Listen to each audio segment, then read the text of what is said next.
Саламатсыздарбы? Урматтуу биздин каналдын көрүүчүлөрү, амансыздарбы? Кутмандуу күнүңүздөр менен.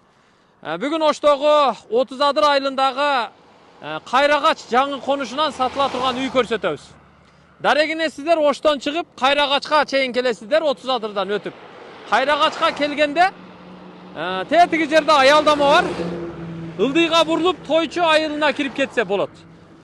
Берки бетиндеги аялдамадан дагы 100 метр өтүп эле оң жакта мектеп курулуп жатат.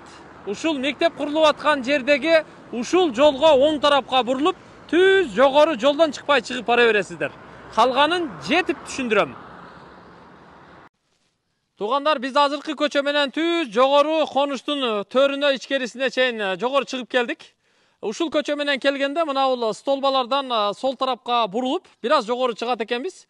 Мына ушул 2 кабаттуу үйдөн өткөндөн кийин бышык кирпич менен курулган дал ушул үйдү бүгүн сиздерге тартып көрсөтөбүз. Сатыла турган үй ушул эле. Артында чоң сарайы да бар экен. Сарайга кире турган бул жагында чарбалык дарбаза да куруп коюптур. Техниканы ушул жактан алып кирип чыкса болот экен. 4-5 метрлик жолу бар экен. Аркасында үй өзү Г формасында күнгөйбет курулуптур. Алдында дагы кошумча курулушу, бул жакта септиктери бар экен. Бул ушул жаңы конуштагы 30-чу көчө экен. Бул жактан жакын жерде мечит бар экен. Мечит ушул жерден көрүнүп турат экен, туугандар. Тегинде мечит бар экен, көрдүңүздөрбү? Мечитке жакын экен. Ошол мечитке ориентир алсаңыздар болот. Анда сатыла турган үйдү көрсөтүп берели. Үйдө азыр квартиранттар жашайт экен, азыр жаш балдары бар экен, ичкеридеги бөлмөсүнө кирип турушту. Мен азыр сиздерге ушул үйдү колдон келишинче тартып көрсөтүп бере берейин. Чек арасы мына ушул дубалдын кырынан баштап, нар жагы наркы дарбазанын наркы чекесине чейин барып такалат. Үйдүн алдына дарбаза курулган, чатыры бүт көрүп турасыздар. Оцинковка тыныке менен жабылган. Дубал өзү бышык кирпич менен урулган экен, терезелери пластик терезелер экен, азыркы заманбап терезеден. Бул жерге мына үйдүн алдында щебенка төшөлүптүр. Бул жерге мына электр линиясы тартылып келиниптир. Анда кирип көрсөтө берели. Жер аянты 8 сотык, узун туурасы ушу документ боюнча 20га 40 экен. Ошол наркы чекеден бул жак чекеге чейин 20 метр, анан узундугу бул жагынан 40 метр эсептей бересиздер. Келиңиздер, анда бир жак чекеден көрсөтүп берели. Үйдүн алдына келип калдык. Бир унаа бата турган жайы бар. Оң жакта пескоблок менен курулган кошумча 2 бөлмөлүү курулушу бар экен. Азыр аны дагы көрсөтөбүз. Мына сырттан киргенде эле тепкич, нарагынан да чыгат, берагынан да чыгат. Тушта болсо бөлмөлөр бар. Бул жакта азыр ремонту бүткөн, жашап аткан бөлмө үйлөр бар экен, туугандар. Мына эшиктен ичкери кирип мен сиздерге биринчи бөлмөсүн көрсөтөйүн, наркы төрдөгүсүн көрсөтпөй эле коеюн. Азыр бул жерде квартиранттар жашап атыптыр мына. Дубалы шыбалып акталыптыр, анан потологу МДФ менен жасалган экен, терезеси пластик. Дарчасы дагы пластик. Дарча дегенде ошо подоконнигин дарча деп атайбыз. Бул бөлмөнүн узун туурасы 4кө 5 20 квадрат чыгат экен. Төрүндө да ошондой эле аянтта дагы бир бөлмөсү бар экен. Эми бул жакка кирели. Мына бул эшикти ачып бул жакка кире турган болсок, бул жактын ремонттору толук бүтө элек экен. Кара шыбагын жасаптыр. Электромонтажын дагы жасап койгон окшойт. Кээ бир жерлеринде кабели чыгып көрүнүп турат. Бул болсо көрүп турасыздар, холу. Эшиктен кирип эле сол тарапка бурулганда дагы ушул жерде бир 2 метрлик холу бар. Туурасынан 2 метрлик. Атак узундугу 4 метр чыгат экен.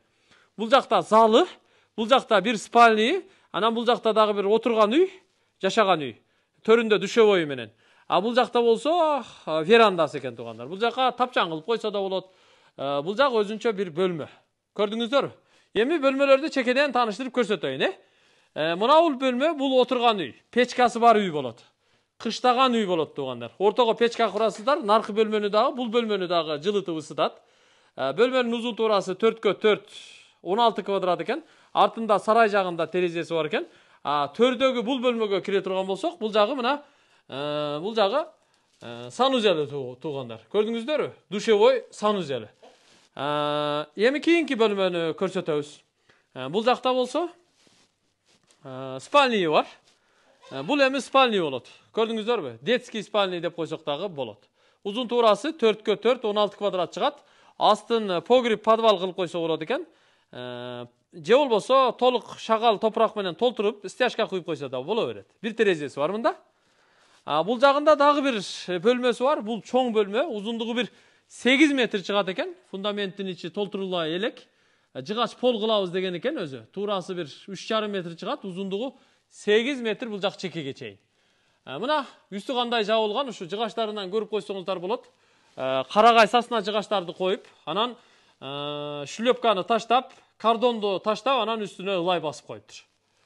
Ушул көрдүңүздөр, бул жагы мына жеринен бир ачыла турган, бул жеринен бир ачыла турган терезе коюлуптур. Нар жагынан дагы бир ачыла турган терезе коюлуптур. Нар жакта 2 бөлмөнүн бирөөсүн көрсөттүк. Эми мына маңдайдагы пескоблоктон курулган курулушун көрсөтүп берейин. Буга дагы мына тепкич менен нарагынан же берагынан чыкса болот экен. Бул жакта болсо, ушул бөлмөнүн астында билбейм канча тонналык, бир 5-6 тонналык суу кампасы бар экен, резервуар. Бул жагында бир терезе коюлган эшигинен сырткары. Бул жагы кенен. Бул менимче очокканабы, же болбосо времянкабы, ушундай боло турган бөлмө экен. Бул жагында склад бар экен. Бул дагы бир чакан бөлмө туугандар. Көрдүңүздөр? Мунун дагы узун туурасы бир 3x3, 9 квадрат чыгат, бир эшик, бир терезеси бар. Үйдүн алдынан, күн чыгыш тарабынан, күнгөйбет жагынан көрүнүшү ушул. Эми артына өтөлү. Мына жерде бир калитка жасап коюптур. Бул эшикти ачып, бул жака өтө турган болсок, мына жерде навеста кылып коюш керек экен. Астын көрүп турасыздар, стяжка кылыптыр. Үйдүн артында, жердин төрүндө сарайы бар экен. Сарайды аябай капитальный жакшы куруптур туугандар. Үстү чөпкана, билбейм канча баш чөп батат, бирок жыгачтары бардыгы сасна жыгачтар экен. Чатыры тунике менен жабылыптыр.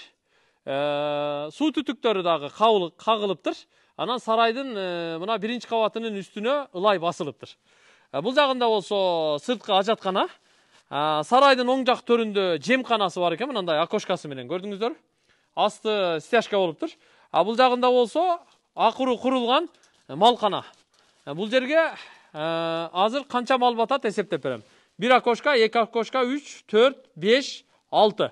2ден эсептегенде 12 бука же саануй батат экен. Астына полдун көрдүңүздөр, полго мал жата турган жерге ушундай бышык кирпич төшөп чыгыптыр. Бул жак лотокчосу 1 метрдей проходу бар экен.